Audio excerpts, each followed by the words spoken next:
Ya, sigamos.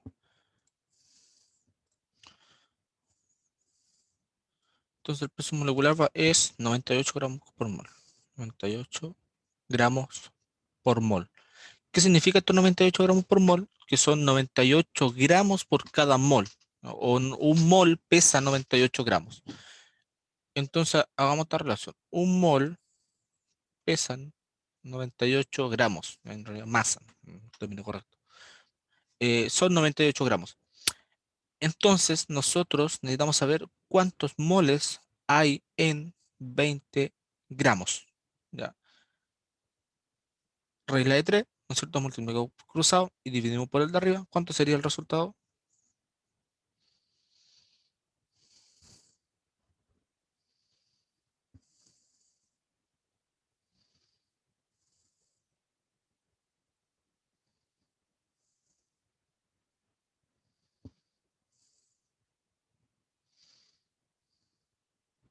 ¿Lo sacaron? ¿Cuánto sería?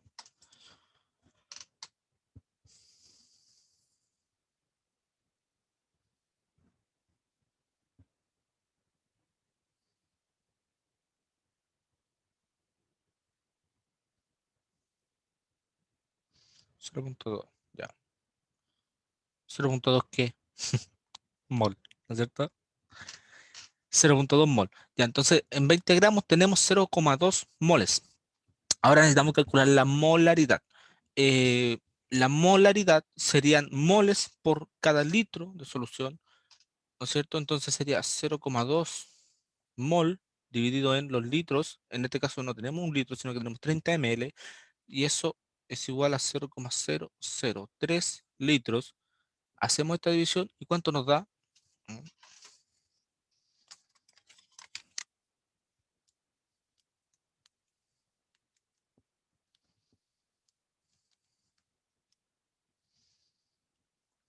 Me dio 6,6. 6,67. 7. Molar, ¿no es cierto? Ya, entonces ahí tenemos el resultado de la molaridad, ¿no es cierto? Esos 6,67 significa que son 6,67 moles por cada litro. O sea que si tuviéramos un litro de esta solución, habrían 6,67 moles. Y después nos piden calcular la molalidad, ya con L, molalidad. Lo mismo, tenemos los 20 gramos, entonces ya sabemos cuántos moles son. ¿Para qué hacer el cálculo? Que son 0,2 moles. Estos 0,2 moles estarían, aquí nos dicen, en 100 ml de solvente. ¿Ya? ¿Qué pasa? Si nos dicen 100 ml de solvente, eh, nosotros no podemos hacer nada. ¿Ya? ¿Por qué? Porque ese solvente podría ser, eh, no sé, aceite, cualquier cosa en realidad, cualquier cosa que disuelva. Agua podría ser otra cosa, ¿ya? Pero el problema es que el solvente eh, puede ser o no más denso que el agua, ¿ya? Eso quiere decir si su densidad es distinta de uno, eh, 100 ml no van a pesar exactamente no van a pesar exactamente 0,1 kilo, ¿ya? ¿Por qué? Porque su densidad va a ser distinta. Entonces, si nos dan 100 ml de solvente y no nos dicen nada más, para calcular molaridad no podríamos, porque nosotros necesitamos los kilogramos de este solvente, ¿ya? Y para los kilogramos, en este caso necesitaríamos saber la densidad. Entonces vamos a suponer que la densidad es, no sé, 1,1 gramos por ml, ¿ya? Vamos a suponer que en el enunciado venía eso, 1,1 gramos por ml. Y ahora con eso podemos calcular. ¿Por qué? Eh, Porque 1,1 gramos por ml es 1,1 gramos por cada 1 ml. O sea que 1 ml pesa 1,1 gramos, ¿ya? Entonces, 1 ml no pesa exactamente 1 gramo, sino que pesa un poquito más. Y ahora queremos saber cuánto pesan 100 ml. Hacemos la regla de 3, ¿no? Pura regla de 3 aquí. Hacemos esta regla de 3, serían 10, me parece. No, sería 1. Ah, sería 1, 1, 0. Ya, serían 110 gramos si no me equivoco.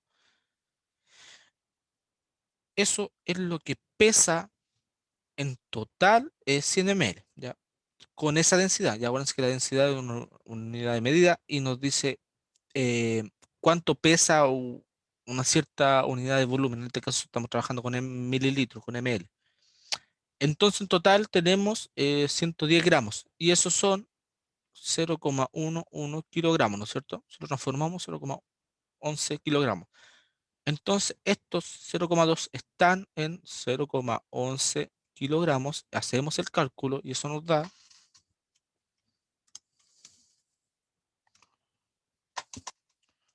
1,81. 1,81 molar, y con la letra minúscula, ¿ya? Entonces ya calculamos la molaridad y la molalidad, ¿ya? Que son distintas. ¿Se entendió esto, no? El cálculo que se hizo aquí y por qué se usan, o sea, básicamente hay que fijarse muy bien en las definiciones de cada unidad. Ya recuerden que la molaridad se define como moles por litro y la molalidad son moles por kilogramo solvente. Ya, aquí vamos a seguir un poquito recordando y que me preguntaba la otra vez, eh, lo que es la entalpía, ya y su cálculo. Ya, para el cálculo de la entalpía, por lo general piden calcular la entalpía en forma estándar, ya el delta H estándar que está acá. Y siempre deben recordar esto que está acá, ya. Esta fórmula que está acá, que el delta H de la reacción, o sea, la entalpía de la reacción estándar, va a ser igual a la sumatoria de las entalpías de los estándares finales de los productos multiplicado por cada uno con su respectivo coeficiente estequiométrico, menos la entalpía estándar de los reactantes. ¿Ya? Ahora, ¿cuál es la gracia de esto? Que nosotros vemos una cosa súper larga, pero en realidad es súper simple de ver. ¿Por qué? Porque ese delta significa una diferencia, ¿no es cierto? Una diferencia entre algo final y algo inicial. Entonces acá tenemos la diferencia entre algo final, que serían los productos, y algo inicial, que serían los reactantes. ¿Ya? Y como cada elemento, cada compuesto, cada molécula que hay acá va a tener una cierta entalpía, esta es la forma de calcularla, ¿ya? La gracia de todo esto es que eh, la entalpía nos permite ver si una reacción va a ser endotérmica, ¿ya? Si es mayor a cero, o exotérmica, si es menor a cero, ¿ya? Si tiene signo negativo, significa que va a liberar calor al entorno. Y si tiene signo positivo, significa que va a absorber este calor del entorno, o sea, va a requerir como energía. Eh, por ejemplo, hacia el ojo yo les puedo decir que la reacción de combustión del metano va a ser una reacción exotérmica, ¿ya? ¿Por qué? Porque al reaccionar va a liberar calor. Es algo un poco intuitivo ya, pero aquí tiene como su fundamento. Entonces, la gracia de esto que vimos recién es que existen tablas con delta H estándar, ¿ya? Y ese estándar, ese circuito de Rivera, significa que la reacción ocurre a, eh, en condiciones estándares que sería 25 grados Celsius. ¿Ya? En este caso está en kilo. Esta tabla importante fijarse en la unidad de medida que están las tablas, que son en este caso kilocalorías por mol. Ya por lo general aquí se trabaja con kilocalorías, no con joules. Entonces, vemos que acá tenemos como dice calores de formación estándar, ¿ya? Entonces, ese F que habíamos visto adelante son los calores de formación estándar para E, para C, calor de formación estándar para D, calor de formación estándar para A y para B, ¿ya? Entonces aquí nos dice calcule delta H de la siguiente reacción. O sea, nos están pidiendo calcular el delta H de la reacción. Entonces ya sabemos que vamos a tener que ocupar esta de acá, ¿no es cierto? Todo este manojo de letras que hay acá. Entonces, tenemos esta reacción, que primero revisamos que esté equilibrada, ya acuérdense de eso. Tenemos cuatro hidrógenos acá hay cuatro hidrógenos. Carbono, tenemos uno acá. Oxígeno, tenemos cuatro acá. Y acá tenemos cuatro en total. Ya estamos bien, está equilibrado. Partimos bien y ya nos ahorramos un poquito de pega. Eh, Sabiendo que y aquí en el enunciado nos dan los mismos delta H, ¿ya? Pero estos delta H, ¿de dónde se sacan? De estas tablas, ¿ya? Estas tablas mágicas que nos dan eh, estos calores estándares de formación, ¿ya? Por ejemplo, el metano, el CH4, el metano está acá, ¿no es cierto? El metano CH4 es menos 17,89, ahí está, menos 17,89, ¿ya? kilocalorías por mol, lo importante es la unidad. Después vemos el del agua y vemos el del dióxido de carbono. ¿Qué pasa con el oxígeno? Ya el oxígeno no se cuenta porque el calor de formación de una molécula en sí que está formada por el mismo átomo, ya como el oxígeno molecular, como el nitrógeno molecular, como el hidrógeno molecular, su calor de formación es cero. Ya, por eso no se cuenta y por eso no lo ponen aquí, porque su calor es cero, calor de formación, su delta H estándar es cero. Entonces, bueno, aquí explico un poco que delta H con ese circulito significa en condiciones estándares, o sea, que es decir, a una atm de presión, a una atmósfera de presión, a 25 grados Celsius, y si se trata de soluciones, todos los componentes a una concentración de 1 molar. ¿Ya? Delta H de reacción, delta HR, eh, se puede calcular a partir de los delta H de formación de los reaccionantes y los productos. ¿Ya? Recuerden que ese delta significa una diferencia, por lo tanto, vamos a hacer la diferencia entre el delta H de formación de los productos, la sumatoria de los delta H de formación de los productos, menos la sumatoria de la formación de los delta H de los reactantes. Entonces, bueno, acá lo escriben algebraicamente y acá pasan a lo que sería ya los números. ¿Ya? Entonces, como hay solamente una molécula, aquí están los productos, me voy a marcar. Ya. Eh, Acá tenemos a los productos, ¿no es cierto? Ya, ahí están los productos. Eh, Hay solamente una molécula de CO2 al lado de los productos, entonces no hay que multiplicarlo por uno, más el detalle de formación del agua, que está acá por 2 porque el coeficiente estequiométrico del agua es 2, eh, y todo eso menos el delta H, o sea, entalpía de formación del metano, más, obviamente por uno, porque solamente hay un metano, más el delta H de formación de los oxígenos, y obviamente tiene que estar multiplicado por 2 porque son dos oxígenos, hay dos oxígenos moleculares. Pero ya sabemos que todo esto va a resultar en que eso es cero. ¿Ya? ¿Por qué? Porque el delta H de formación de una molécula que sea del mismo compuesto, o sea, como el nitrógeno molecular, el oxígeno molecular, el hidrógeno molecular, siempre es cero, ¿ya? Eso no se lo puede olvidar. Ven, acá está. Este delta de formación es cero, ¿ya? Para un elemento, para una molécula que está compuesta por el mismo elemento. Entonces, ahora pasamos a ver las tablas. Bueno, aquí nos dan los datos, pero en las tablas también podemos encontrar estos mismos. ¿Ya? Y si los buscamos aquí, los vamos a encontrar y vamos a encontrar su respectivo calor de formación. ¿Ya? Entonces, anotamos, hacemos la suma, las correspondientes multiplicaciones, la suma, y al final llegamos a lo que está acá, que es menos 212,8 kilocalorías por mol. ¿Qué significa?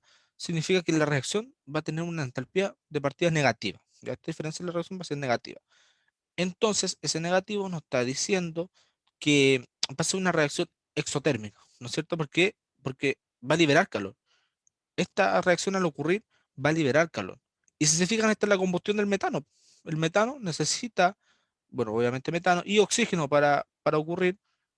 Y al ocurrir esta combustión, se va a generar CO2 y agua, y eso va a liberar calor al entorno. Entonces, estaría bien ya el cálculo que hicimos. ¿Por qué? Porque la combustión del metano efectivamente libera calor, y este signo es negativo, o sea, no está diciendo que sea exotérmica, que la reacción al ocurrir va a liberar calor.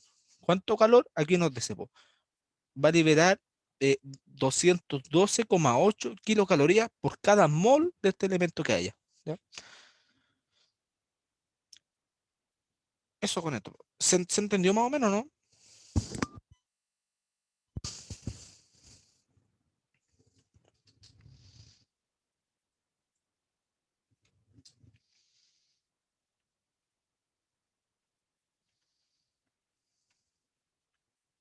Sí, ya, bueno.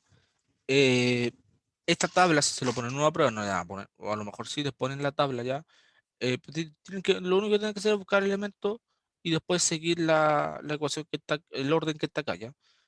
Y hacer el cálculo, que si se fijan no son nada más que suma, resta y un par de multiplicaciones, que fijarse bien en el, no- en el coeficiente geométrico que concuerda.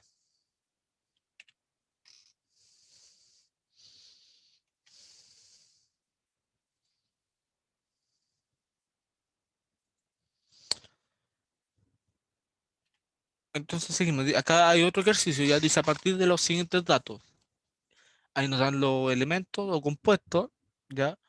Eh, Aquí no nos fijamos que el del elemento Ag es cero y el calor de formación del oxígeno también es cero, ¿ya? Por lo tanto, los elementos solitos sí, también el calor de formación es cero. Su entalpía no, su entropía que diga no, no necesariamente es cero, de hecho tiene una entropía asociada. Y acá el Ag2 y con el oxígeno tiene una calor de formación negativo de 7,3, ¿ya? Y nos piden calcular el delta H, el delta S estándar y el delta G estándar. Recuerden que ese circulito no significa nada más que en condiciones estándares a un ATM de presión, ¿no es cierto? A un ATM de presión y a 25 grados Celsius, ya como está acá. Entonces nos pide de esta reacción que está acá, ¿no es cierto? Dos de plata, dos de estas moléculas van a generar cuatro platas y oxígeno molecular. Ya sabemos que este calor es cero, sabemos que este otro calor también es cero, y acá sabemos que este tiene una de menos 7,3, ¿no es cierto? Una entalpía de formación de menos 7,3. Se lo ponemos aquí. 7,3 kilocalorías por mol. Eh, Lo mismo, hacemos la relación, o sea, para calcular el delta H de reacción sería cero por 4, ¿cierto? Más el cero por uno que sería el oxígeno, acá este sería el de la plata, ya, todo en un paréntesis gigante, y acá se restaría con lo que sería la plata de acá, entonces sería 7,3 menos 7,3 por 2, ¿no es cierto? ¿Cómo está ahí? Por 2. Entonces esto, obviamente, todo esto va a ser cero y simplemente nos va a quedar menos 7,3 por 2. Y ese menos con menos, al final nos va a resultar que es positivo y al final llegamos al resultado que es 14,6 kilocalorías por mol. O sea, una reacción endotérmica va a absorber calor del entorno a producirse. ¿Ya? O sea que para poder descomponer este óxido, ¿ya? Creo que es el óxido de plata, si no me equivoco, el óxido de plata, para poder descomponerlo en plata y oxígeno, por ejemplo, para obtener plata pura, em, para venderla, no sé, eh, se necesita calor. Y eso es en realidad lo que se hace. O sea, cuando la gente extrae de la naturaleza la plata, en realidad no viene como plata pura, sino que viene como por lo general como óxido, como algún otro compuesto o con alguna otra cosa, ¿ya? Y para eso generan calor y al generar calor se libera el oxígeno y queda la plata solita. Y así se extrae la plata. ¿Ven? Pero para eso, según esto, y miren, fíjense, según lo que hicimos recién, nos dice que se necesita calor. ¿Ya? ¿Cuánto calor? Se necesitan 14,6 kilocalorías por cada mol. ¿Ya? O sea que si nosotros quisiéramos calcular cuánto calor se necesita eh, para generar esta reacción con, no sé, con 20 gramos de plata, se podría calcular. ¿Por qué? Porque podríamos hacer el cálculo, sacar el peso molecular, saber cuántos moles por gramo hay, después calcular los gramos que tenemos, pasarlo a moles, y ahí podríamos calcular cuánto calor en total vamos a necesitar. Ya no es nada más que hacer un par de cosas nomás y listo. Pero fíjense que se necesita calor, obviamente, y esto es de 14,6 kilocalorías por mol, ¿ya? Y recuerden que el delta H estándar de formación de los átomos, ¿ya? De este elemento, y de compuestos que están compuestos por el mismo átomo es cero, siempre es cero. ¿Ya? Por ejemplo, el nitrógeno también es cero, el nitrógeno molecular también es cero, ¿ya? El hidrógeno molecular también va a ser cero, y así sucesivamente con todos los que existen. Vamos al delta S, ¿ya? El delta S estándar también, delta significa una diferencia entre algo final y algo inicial. Este caso sería el delta S. Y básicamente para calcular el delta S esta de reacción es seguir lo mismo que para calcular el delta H de reacción, ¿ya? ¿Por qué? Porque acá sería eh, de la sumatoria de los productos, ¿no es cierto? De la sumatoria del S estándar de los productos multiplicado por su respectivo coeficiente estequiométrico y esto se le resta el S, la sumatoria de la entropía de los reactantes, ¿no es cierto? Y multiplicado por su respectivo coeficiente estequiométrico. O sea, es lo mismo que la fórmula que habíamos visto acá, pero lo único que cambiamos es que en vez de H va a ser S, ¿ya? Y se sigue la misma regla. Entonces, acá tenemos que la plata es 4, ya no es cero, porque esto estamos hablando ahora de entropía, ya no es cero, sino que tiene un valor. El de la plata, por ejemplo, es 10,21 por 4, porque hay 4 moléculas de plata, más 49, se suman, más 49, que sería el oxígeno, más 49, y eso nos va a dar un valor de 40,80, no, un poquito más, como 99,84, si no me equivoco. No, un poquito menos. Ya, pero la cosa es que después se multipliquen y nos van a dar estos valores y a esto se le resta la sumatoria de la entropía de los productos, que en este caso sería solamente el de la plata, y si eso se multiplica por 2, ¿no es cierto? De la plata es 29,09, se multiplica por 2 y al final nos da el resultado de que es 31,66 calorías por mol grado Kelvin. Ya esa es la unidad de medida de la entropía, son las calorías por mol grado Kelvin. Para calcular delta G, ya, delta G, recuerden que el delta G es igual a, ay, se me olvidó, la energía libre de Gibbs. Esperen un poquito. ¿Alguno se sabe la fórmula? ¿No?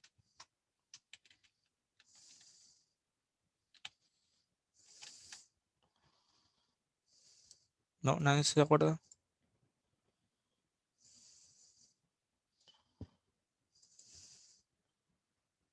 Ya, sí.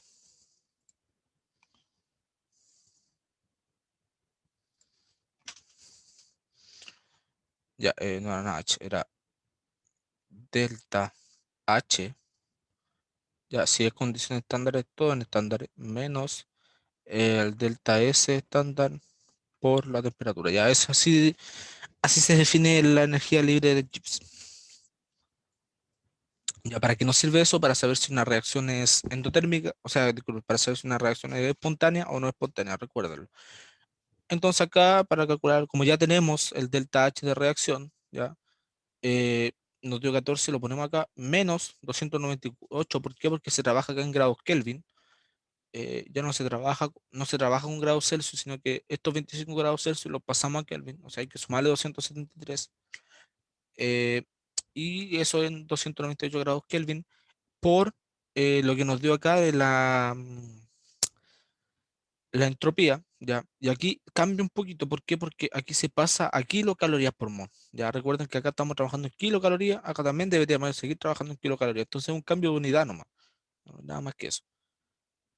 ¿Por qué? Porque al final todo va a quedar en kilocalorías por mol. Y eso son 5,17 kilocalorías por mol. Si es positivo, significa que la reacción es espontánea, si no me equivoco, ¿ya? Pero aquí así se calcula, o sea, teniendo haciendo los pasos anteriores, teniendo el delta de entalpía estándar y el delta de entropía estándar, y además la temperatura a la que se está llevando, bueno, que si nos están diciendo que delta G estándar, obviamente va a ser una temperatura de 298 grados Kelvin, ya que esas son las condiciones que deben haber para que sea estándar, ya, condiciones iguales para todos.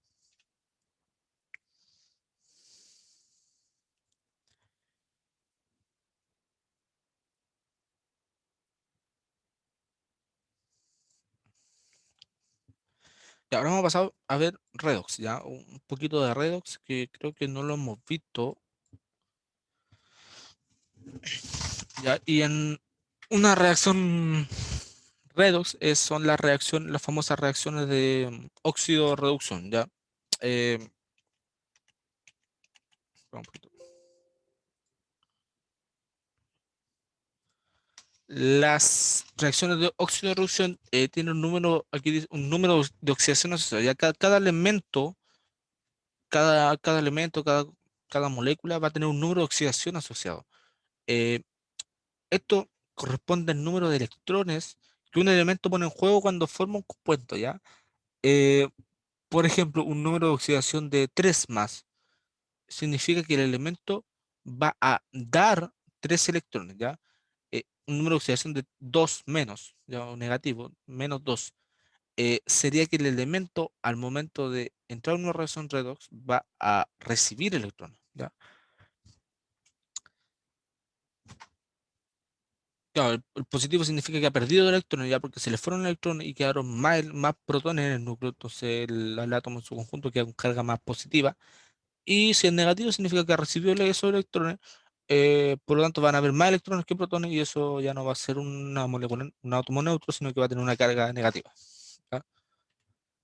Entonces las reglas para asignar el número de oxidación en una molécula es que el número de oxidación de un elemento sin combinarse con otro es cero, ¿ya? Como el sodio, el cobre solo, la plata, no, no, disculpen, el oro, el cloruro, el cloro molecular, el hidrógeno molecular, el oxígeno molecular. El número de oxidación de esos elementos son cero, ¿ya? Siempre que lo encontremos va a ser cero su número de oxidación. Eh, que sea cero significa que no pone en juego electrones, ¿ya? Que es más estable. El número de oxidación del hidrógeno siempre va a ser más uno. En cualquier molécula va a ser más uno, excepto en los hidruros, que es menos uno, pero siempre es más uno, ¿ya? Siempre que nos encontremos, por ejemplo, en el ácido fosfórico, el número de oxidación del hidrógeno va a ser más uno. El número de oxidación del oxígeno siempre va a ser menos 2, excepto en los peróxidos, que es menos uno, ¿ya? Pero siempre es menos 2. En su mayoría, y en la mayoría de los casos, siempre es menos 2 el número de oxidación. eh, el número de oxidación de los metales que se forman aparte de compuestos es positivo. Ya por lo general los metales, eh, los, los átomos, o los elementos que son metales, toman números de oxidación positivos. Eso quiere decir que tienden a ceder los electrones, ¿ya? En los compuestos químicos que contribuyen a entidades neutras, la suma de los números de oxidación de todos los átomos es cero. ¿Ya? Si es si es una molécula cargada, la suma de los números de oxidación ya no va a ser cero, sino que va a ser el número, o sea, la carga que tenga esa molécula en su total. Ya después lo vamos a ver. Los iones monoatómicos, el número de oxidación corresponde a su carga del ion, ¿ya? O sea que, por ejemplo, el cloruro, como se disuelve en agua, va a quedar como nada más y cloro menos. El número de oxidación de cada uno de esas moléculas va a depender de ese ion, ¿ya? O sea, por ejemplo, el nada más, al encontrarlo como disuelto en agua, ese es su número de oxidación, no se cambia. Ese es. Y los iones poliatómicos, la suma de todos los números de oxidación corresponde a la carga del ion, ya lo que habíamos hablado delante. Entonces vamos a asignar número de oxidación ahora de estos tres compuestos. Sabemos que el H, ¿no es cierto? Que el hidrógeno tiene un número de oxidación de más uno, ¿ya? Porque lo dijimos delante. Sabemos que el oxígeno también tiene un número de oxidación de menos 2, ¿ya? Ahora, ¿cuál es el del azufre? Esa es la incógnita aquí, porque no sabemos cuál es el número de oxidación del azufre. Entonces, eh, tengo que saberlo, pues, o sea, em, si bien es cierto que hay hidrógeno más uno, acá hay dos hidrógenos, entonces en su total serían más dos, ¿no es cierto? Como las cargas o el número de oxidación en total sería más dos. Em, Acá ya no sé, como cada oxígeno es menos 2 pero el 4 en total sería menos 8. Y ahora sumamos, o sea, algebraicamente sumamos, ojo, más 2 menos 8 eso hace menos 6, ¿no es cierto? Eso es menos 6.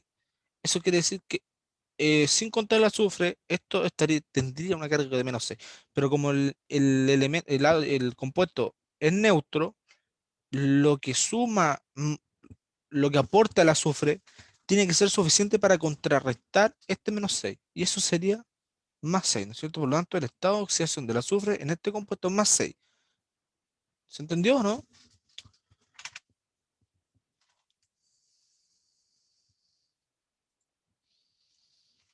El estado de oxidación del azufre sería más 6. ¿Ya? ¿Por qué? Porque tiene que completar lo que falta para que sea neutro en su conjunto el compuesto. Entonces acá tenemos que entre los hidrógenos suman más 2 entre los oxígenos se suma -8 y eso si lo sumamos algebraicamente sería -6.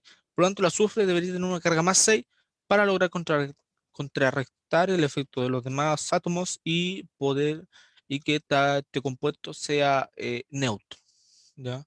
Por lo tanto, acá recuerden que el hidrógeno siempre +1, el oxígeno siempre -2, ¿ya? Por lo general siempre van a encontrar hidrógeno y oxígeno en este tipo de moléculas, ¿ya? Acá, la otra sería el oxígeno también seguiría siendo -2. Ahora, el potasio, ¿qué pasa con el potasio?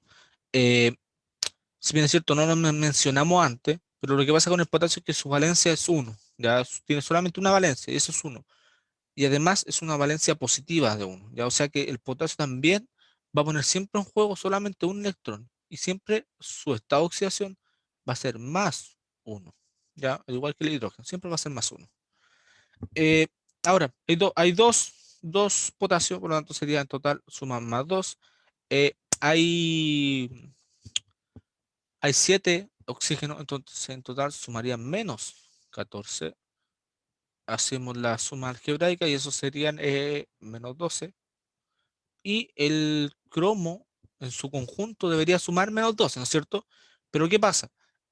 Hay dos de cromo. Entonces, como hay dos moléculas de cromo, de Cr, cada una debería tener, porque estos se van a sumar, acuérdense, se van a sumar, y cada una debería tener una cierta cantidad para completar 12. ¿Y eso cuánto es? Sería 6. ¿6 qué? 6 positivo, +6. Entonces, el estado de oxidación del cromo, de un cromo acá, es +6. ¿Ya? En su conjunto van a sumar, disculpen, no, también, en su conjunto van a sumar +12. ¿Ya? Y eso hace en total una molécula neutra. ¿Ya? ¿Se entiende, no? Entonces acá si nos preguntasen, por ejemplo, calcule el estado de oxidación del cromo, el estado de oxidación del cromo sería +6, no +12, sino que sería +6. Si bien es cierto, en su conjunto, porque hay dos cromos suman +12, pero por sí solo el átomo de cromo acá está en cada átomo de cromo está en estado de oxidación de +6. Eso quiere decir que que, que se dio 6 electrones, ¿ya? Que cada uno va a ceder 6 electrones. Acá que el potasio, cada uno va a ceder un protón. Y acá en el oxígeno que cada uno va a recibir dos electrones. ¿Ya? O sea, se los va a estar quitando a estos otro átomo. Y al final, si hacemos la suma de +12 más 2 y -14, eso nos da 0, ¿ya? Que es la carga que tiene esta molécula en su conjunto. Acá tenemos el PO4, ¿ya? Que surge del ácido, por ejemplo, del ácido fosfórico, el PO4. Pero importante acá tiene una carga -3, ¿ya? De 3 negativo. Entonces, necesitamos saber no nos preguntan cuál es el estado de oxidación del fósforo. ¿Ya? No sabemos cuál es el de fósforo, pero sí sabemos el de oxígeno, pues siempre es -2. Como hay 4, son -8, ¿no es cierto? Pero ahora, ¿qué pasa? Eh, no podemos decir que acá es +8. ¿Por qué? Porque acá, si fuera +8 el del fósforo, +8 -8 sería 0. Pero esto es un ion, ¿no es cierto? No tiene una carga de 0, sino que tiene una carga de -3.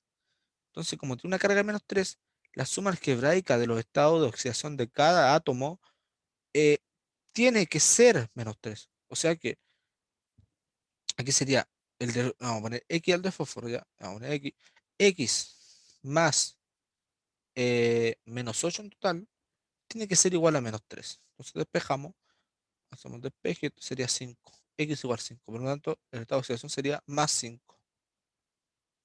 ¿Ya? ¿Se entiende o no?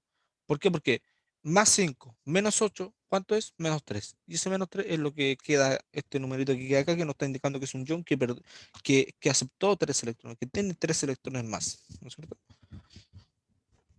¿Se entendió esto, no? ¿Cómo sacar el número de oxidación de cada átomo en una molécula?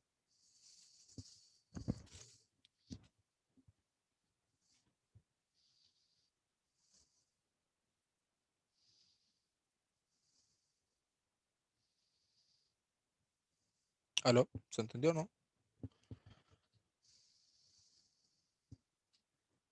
Creo que sí. Ya.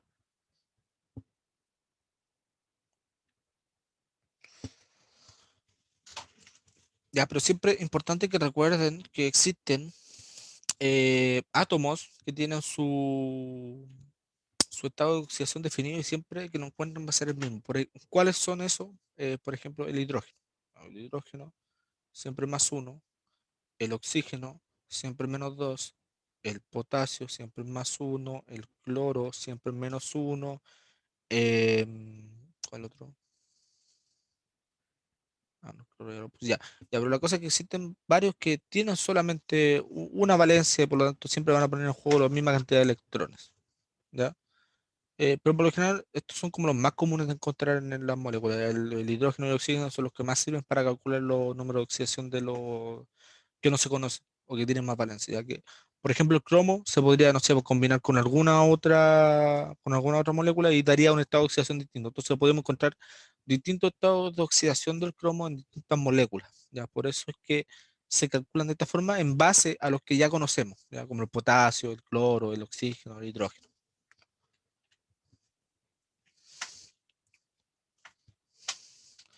Ya, y acá está un poquito la definición ya de lo que es un agente oxidante y un agente reductor. Ya, una reacción redox no es nada más que una reacción en la cual se están transfiriendo electrones. ¿Ya? Se transfieren electrones de una sustancia que se oxida a otra que se reduce.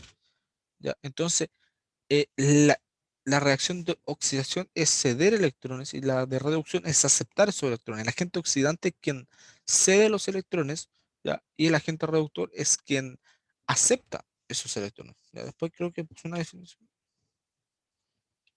Sí. Eh, entonces, por ejemplo, acá en esta reacción tenemos como está solo el magnesio, esto sería, su número de oxidación sería cero. em, el, acá ¿cómo se llama esto? El del hidrógeno sería más uno. Acá el de cloro sería menos uno, ¿no es cierto? En total dan cero. Eh, Acá también el de cloro sería menos uno. Y acá en total sumarían menos 2 y al final se neutralizan y queda con una carga de cero. Entonces está bien. El del magnesio acá cambia, va a ser más 2 si se fijan. Ya no es cero como acá, sino que es más 2. ¿Ya? Entonces algo pasó, algo cambió acá. Y acá el del hidrógeno molecular es cero, ya como bien dijimos. ¿Qué pasó con el magnesio? ¿Ya? Ahora tiene una carga de más 2. ¿Qué significa esa carga de más 2?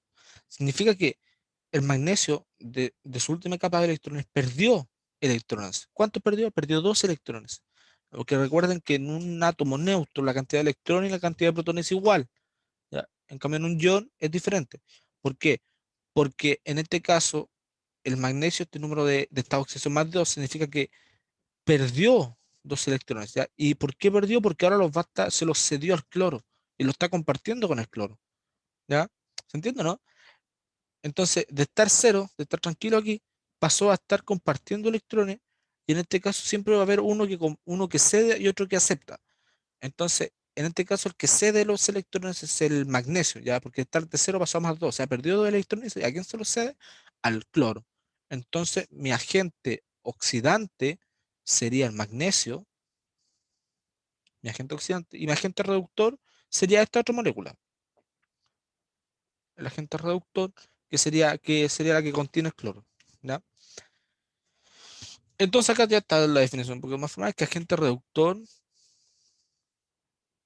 ay no, no, no, disculpen. Eh, Reacción de oxidación es una reacción en la que se ceden los electrones. La reacción de reducción es en la que se aceptan. Entonces acá dice que el agente reductor es un compuesto que contiene el elemento que cede los electrones. Ya entonces vamos a ver la definición y es que el agente reductor es quien cede los electrones. Entonces en este caso, acá me equivoqué, y el agente reductor sería el magnesio, ¿ya? Y el agente oxidante sería el ácido clorhídrico. ¿Por qué? Porque el agente reductor es es la molécula que tiene el átomo que cede los electrones. Y en este caso, el que los cede está siendo el magnesio, ¿ya? Porque después acá queda con un estado de oxidación más 2. Entonces cedió los electrones. Y el agente oxidante sería quien recibe los electrones. El elemento compuesto que contiene el elemento que acepta los electrones, ¿ya? Entonces acá vemos un ejemplo de la plata. Claro, aquí está la reacción neta, ya que la plata, no, disculpen, el plomo en estado de oxidación cero más el oxígeno en estado de oxidación cero, después cambia, ya cambia y queda como 2O con menos 2, ya con estado de oxidación menos 2, y el plomo con 2 más, ¿ya? Entonces aquí quien se dio los electrones fue el plomo, por lo tanto el plomo va a ser el agente reductor porque se dio los electrones. Y la plata y el oxígeno va a ser el agente oxidante porque fue quien recibió los electrones, quien los aceptó, ¿ya? Entonces en una reacción redox siempre va a haber alguien que cede y alguien que acepta los electrones. ¿Ya? La reacción redox no es nada más que eso, que es un movimiento de electrones, ¿ya?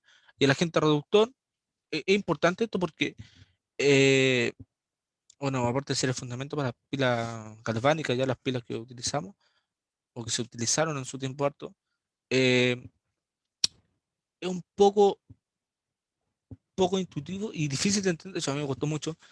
¿Por qué? Porque reacción de reducción y de oxidación tienen como definición un poco diferente, ¿ya? La reacción de oxidación es la reacción que se ceden electrones y la reacción de reducción es la reacción en la que se aceptan los electrones. Pero en cambio, la definición de agente oxidante y reductor cambia un poco, ¿ya? Pero memorícense esto, porque esto lo tienen que aprender y tienen que quedar bien claro, que el agente reductor es quien cede los electrones y el agente oxidante es quien los acepta, ¿ya? Y en una reacción redox siempre va a haber un agente reductor y un agente oxidante, ¿ya? En este caso el agente reductor es el plomo, que cede los electrones al oxígeno, y el agente oxidante es el oxígeno quien acepta los electrones del plomo. Ya, yo creo que lo vamos a dejar hasta aquí nomás, porque ya hemos estado harto rato, hemos estado como una hora y media. Bueno, no sé si quieren seguir ahora o seguimos mañana, ya, porque mañana la idea es hacer un poco, más de ejercicio de ácido base, ¿ya? Que eso no lo hemos visto mucho, y reforzar un poquito ejercicio de estiquiometría y eso, ¿ya? Entonces ahora lo que yo voy a hacer, y les voy a mandar una tarea, si quieren la hacen obviamente, pero la idea es que la hagan, eh, que en este enlace van a haber varios ejercicios, ¿ya? Y la idea es que lo resuelvan. Sí, a la misma hora, sí, a las 6. O si quieren más tarde, no sé si alguien tiene algún problema. Ya, pero les comentaba que los voy a mandar este enlace ya, y ahí hay varios ejercicios de ácido base y también un poco de estequiometría de soluciones, más que nada, para que lo resuelvan ya. Pero la idea es que mañana los traigan resueltos y por lo menos, traigan las dudas con respecto a esos ejercicios, si es que no pudieron resolver alguno o algo, y lo hacemos mañana también. Igual los vamos a resolver mañana, ya. Pero la idea es que lo hagan ustedes, ya traten de hacerlo ustedes.